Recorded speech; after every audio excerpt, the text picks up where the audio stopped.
This video is a film study look at some of the ways that the Indianapolis Colts tried to attack the Baltimore Ravens defense in week one of the preseason. I'm really specifically going to focus on one particular concept or platform that the Colts offense use. I call it three to the boundary. Got 5 plays here to illustrate how it stresses the defense, particularly out of 11 personnel, but even 12 personnel on one of the snaps. If you recall, it's the offensive pass interference penalty for the Colts that otherwise would have resulted in a touchdown. I'll give you some of my thoughts and my ideas um, that we may see more of it here in the preseason and how it can avoid the nickel DB and really limit the coverage offense for a defense that doesn't want to drop the boundary side safety down to match or really exceed the three passing threats into the boundary. Essentially, I think it really gives trouble to the defenses out of 11 personnel that want to stay in a too high look from their 4-2-5 personnel. In addition to that, I will be using some all-22 film here to try to illustrate my points. I believe my commentary and the on-screen annotations that you'll see are transformative from both they're totally different from the broadcast film, obviously, and even the all-22 raw film, which is about an hour in length. I've used, I think, 88 seconds of film here to make my points. I think it creates a unique experience for you, the viewer, rather than trying to simply replay the entire game or large portions of it. I've chosen only to use the minimal all-22 film clips that I need to transform the footage into analysis that I think matches the on-field strategies that as I understand them. So as such, I believe this satisfies the fair use principles, which is the purpose of the content, the nature of it, the amount of film that I used, and the market effect factors. Basically, I do not believe that this film study video I'm producing impacts the NFL's ability to generate revenue from their footage or film at all.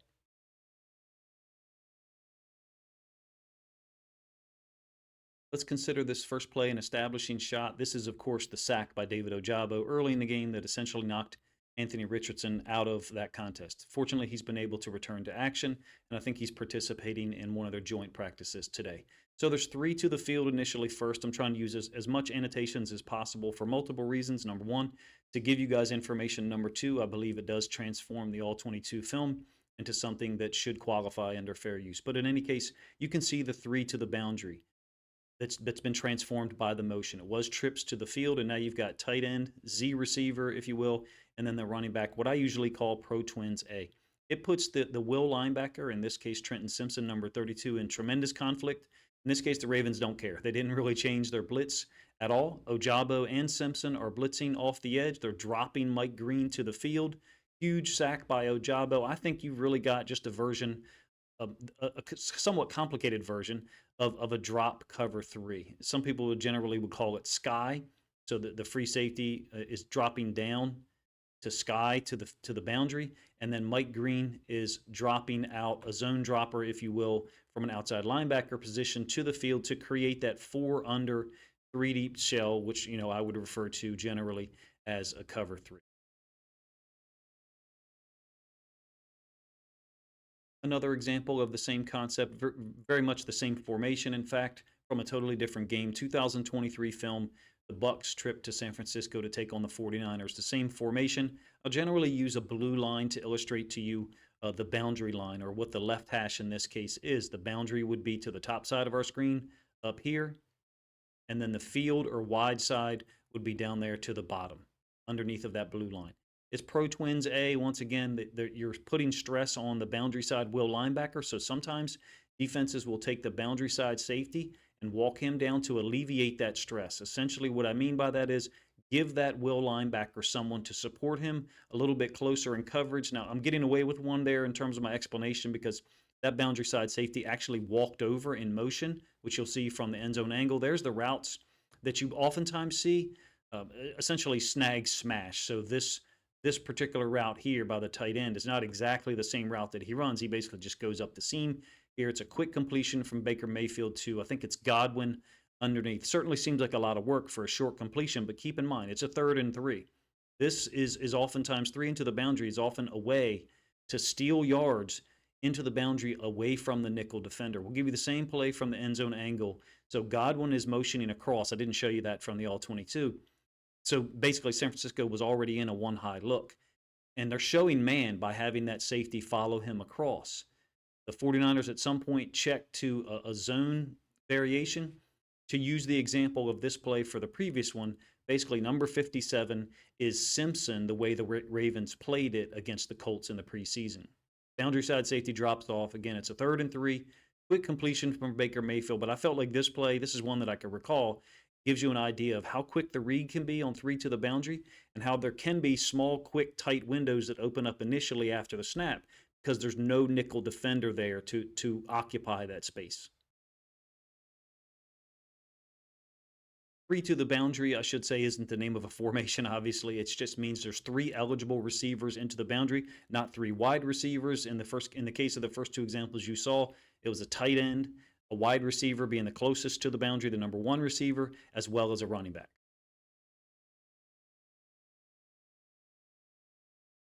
Here's another example of 3 to the boundary that initially starts with trips to the field. This is, of course, a blown coverage by the Ravens. I think it's probably the fault of JAD, but it looks like 2 guys are communicating. Who knows if they were saying 2 separate things. It's a 1st and 15. Now, this one is out of 12 personnel. The Ravens are still in what I would consider their nickel defense. That, to me, looks like the nickel defender to the field. They've dropped a strong safety down into the boundary. And then here is JAD number 5. As you get motion across, it's kind of like a floater on a wheel. Both of these guys, Simpson and the safety who's walked down, they're both communicating at different times. Simpson's is after the snap. You can see he's pointing with his hand right here. EA and I, Edgar Allen, actually, we covered this in our first edition of what's called Inside the Coverage, where we take a look at the Ravens' coverages, what worked, what didn't work, what they played the most of in various parts of the field. So the motion creates 3 to the boundary, right? The running back, the receiver, or the other tight end, I should say, and the initial tight end who's in line, lined up into the boundary, didn't go in motion. I think JAD really probably should have expanded there. It certainly looks like we had man by Simpson on the running back, man here illustrated by that blue line, and then JAD just left too much space. In this case, they utilized 12 personnel to do it, but they still elicited our nickel defense as a match.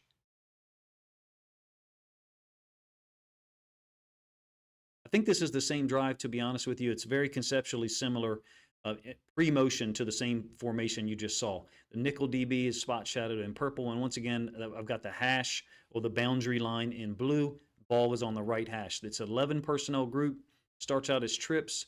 Receiver, I think it's Doolin, number 16, going to motion over into the boundary. Simpson, again, is the guy who is communicating often. Who knows what they're being said, if they are, in fact, checking to another coverage, or if he's just saying, hey, let's stay with what we've got. This is Pro Twins A, what I talked about in the lead-in, where you have the tight end, running back, and the receiver eligible to the boundary. A lot of stress on the will linebacker. I think that Simpson does a great job here. It's a mesh concept, basically, and oftentimes in mesh, wherever this running back releases, called rail by a lot of people, but different offenses have a different terminology for it. What it does is it clears out this space by occupying occupying the corner into the boundary. So we're talking about this corner here occupied by that route in orange. I'll try to color code things a little bit better as the season goes on. But what happens when that guy clears out the corner, when that running back clears out the corner, this is the route that, in my opinion at least, ends up running onto this open space if the quarterback can get time, right? And that's the route that I think is most dangerous all the time. Simpson does a fantastic job of collisioning the receiver from the boundary and then covering the drag into the boundary such that it ends up being a short gain. Now, the Ravens are dropping off in some sort of zone variation. Looks like a zone to one side. We certainly have a man relationship by this DB down here, dropping off into a zone. And as a result of that, the corner and Simpson both see the ball thrown to the drag to the field, and they're able to break on it, turn that 2nd and 7 into a 3rd and 4. Same setup. In fact, the very next play, 2 tight ends into the boundary. So this is 12 personnel. They're going to flip the running back late. All right, ball's on the right hash. That's the blue line once again. They're going to flip the running back late to create that 3 into the boundary with the running back and, in this case, the 2 tight ends. It's the same concept basically as the previous play. Mesh. You have a drag from the field. This time it's dueling here. And once again, if you accept my assertion that this route from the running back oftentimes is going to clear out that corner, basically widen him up, the drag, the yellow route, the underneath drag, because it's initiating from the field and then going to the side where the running back is clearing out space, that is oftentimes the route that ends up wide open, whether you're playing zone or man. You can see the relationship that's occurring here. It's man, obviously. They called offensive pass interference. I mean, I'm okay with the call, obviously, because I'm a Ravens fan. But to me, you got to be a little bit better in terms of your redirect. Number one, I felt like Buchanan had trouble. The closer that receivers and tight ends got to him, the more difficulty he faced because when he's put in conflict, in my opinion, he doesn't have the foot speed or the agility, at least right now from what I'm seeing, to be able to do what Simpson did on the previous play, which is deal with one route, the first one, and then break into the flats to go make the tackle. I think that his athletic ability has perhaps been overstated a little bit by some of his testing scores. So let's rewind a little bit back to the Ojabo sack now and look at it from the perspective of what the Colts were trying to do. Create three into the boundary, and then put us in conflict out of 11 personnel. So we have the nickel to the field. This time it is JAD. I think it's really interesting that the Ravens are using JAD as the nickel at times, just kind of creating a little bit more versatility in his game, giving different looks to the offense. We know what happens. Neither of these guys, well, neither the tight end nor the running back stays into block. The tackle steps to Simpson. But this is the concept that was utilized in the previous two plays. This is not what they run here. Just get that up front. But I've drawn it up so you can see the way that it puts us in conflict with the coverage we play here. It's not that it's a bad coverage at all, but this safety is dropping down. You would think that this corner here would be in tremendous conflict, right? Because you've got first the route that I talked about out in the flats, the running back, and then second, the one, if you accept my assertion, that oftentimes ends up being really open is that route right there. So it just creates a numbers advantage theoretically for the offense, I guess, by putting three into the boundary. It certainly does here because the safety dropping down into the curl flat to the boundary is a little bit late, in my opinion. As an aside, I talked about this in a Mike Green video late last week or maybe on Saturday. I love the way he drops out in coverage. I love that he turns and looks for the work, looks for number two. If number two's breaking in, like something like this, the drag that I drew up, Mike Green's going to take someone's head off at some point this season. And I think that you're going to see a lot of hesitation from slot receivers if they see him open and look in their direction. I called this a cover three on the first time I showed it to you. You know, there's the four underneath droppers that I'm referring to. I know I had this drawn up earlier.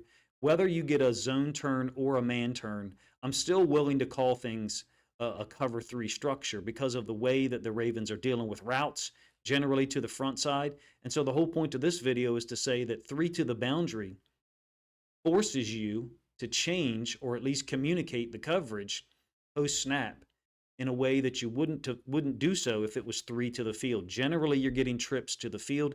Creating three to the boundaries is a different look, a way to stress the defense to the short side of the field, which is drastically different at the NFL level, of course, than it is in college. I do have one more play to look at, and this is something that EA and I intend to talk about often on the Inside the Coverage series, and that's fire zones, or what I tend to refer to as three deep, three under.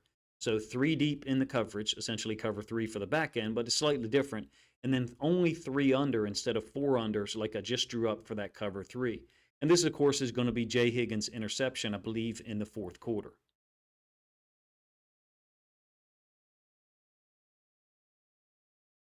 There's a lot to talk about with this one. It's a 3rd and 7. Once again, it's Higgins' interception of Riley Leonard. I believe it's in the fourth quarter, but perhaps it's in the third. It's a trip set to the field. So this is drastically different from what we've been talking about. All right, there's not going to be any motion.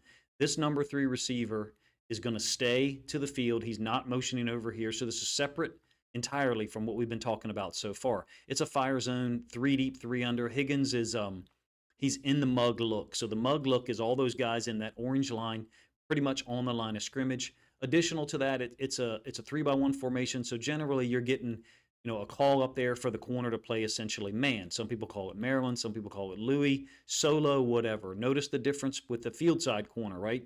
He's way off. It's not a giveaway at all because I think the way the Ravens do this one is somewhat unique and really interesting. They did this earlier in the game with Malachi Stark. So what I'm talking about is this guy right here dropping down from a safety position. to be one of the three underneath droppers. I'm talking about the three underneath droppers that are basically illustrated by this blue line here.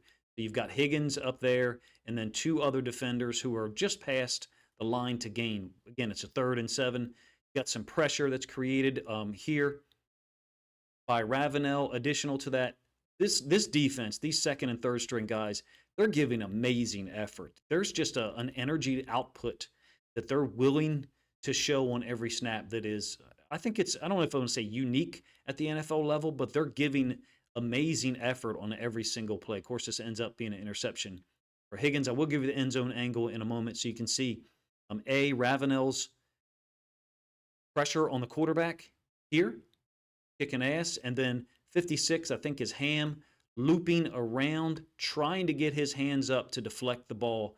I thought there was 5 or 6 different instances of guys on this defense trying to get their hands up in the passing lane. I believe the ball was probably intended for this ex-receiver to the boundary, the guy that we talked about in the beginning, who's being covered in man.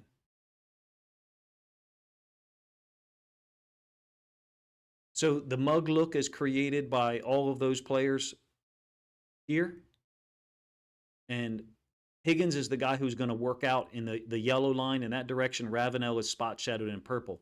One of the things that I was taught years ago, and one of the things that I've thought for a long time, is a fire zone is a dangerous thing for both the offense and the defense. We've had trouble at times defensively running it. I was a little surprised with how many times we ran fire zone concepts against the Colts in the first preseason game. To me, it means our defense is a lot better coordinated than maybe it was 1 year ago in the preseason. These guys are all on the same page. They're getting things accomplished.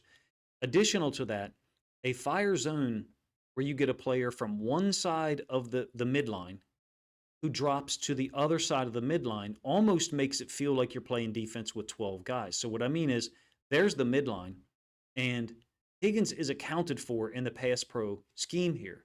The way that we have 6 players lined up, he's accounted for here on this side in the pass protection. Whatever Riley Leonard and the offensive center have called for, he's a part of that count. He's not blitzing. Those 3 on the right are, and I think it's Ham 56 is following that irregular blue line. He comes up the field, gets chipped by the running back, folds back underneath, and you can see the tremendous effort that he's giving in trying to knock that ball down. Track Higgins here. It's a great play by him. He's told to work to that side of the field. As an aside, hopefully you guys can see this player's feet right here.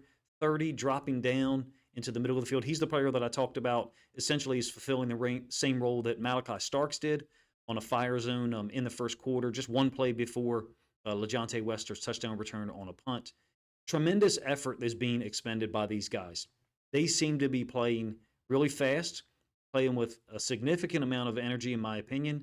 And at least for preseason week 1, I feel like the Ravens' defensive structure, from a coverage standpoint, they were executing a really wide array of coverage schemes, perhaps more so than they did 1 year ago in the initial preseason game. Hope you enjoyed the video trying to cover, perhaps with some speculative nature on my part, what the Colts have been trying to accomplish by putting 3 into the boundary so often. They had at least 3 separate pass concepts that they went to try to attack the Ravens defense into the boundary away from the nickel defender, either out of 11 personnel or 12. Additional to that, I wanted to cover the last play, Higgins' interception, earlier than I did. It was worthy of a little bit more coverage. I'll maybe try to put something out on my Patreon and or Twitter on it. Higgins playing extremely well. For him to cross over the midline is not an easy thing to accomplish, in my opinion. And I think it gives us a little bit of insight as to the level that these guys are being instructed at this year compared to maybe last year. That sounds probably judgy looking back in hindsight for sure. But the way that we came out of the gate in the first 2 weeks defensively just wasn't good enough in certain situations, basically, especially third downs. Right? I think of some of the third downs against the Raiders and Gardner Minshew. Things look a lot more organized. These guys are executing at a higher level. Second of all, and then third of all, the energy output is so consistent and notable. If you were to track pursuit for this team and energy output at the ball, making tackles, taking on blocks, it seems to be 10 to 12% higher from a grade standpoint than what we maybe would have saw last year in week 1 of the preseason. Forgive me for the initial disclaimer at the the outset of the video, I intend to, from here on, challenge copyright claims that are put on my films on YouTube, which is a little bit of a double-edged sword, but that's kind of like the precursor or the initial first step in my defense. So that's the reason for me doing so. If it detracts from the video too much for you to watch in the future, my apologies for that.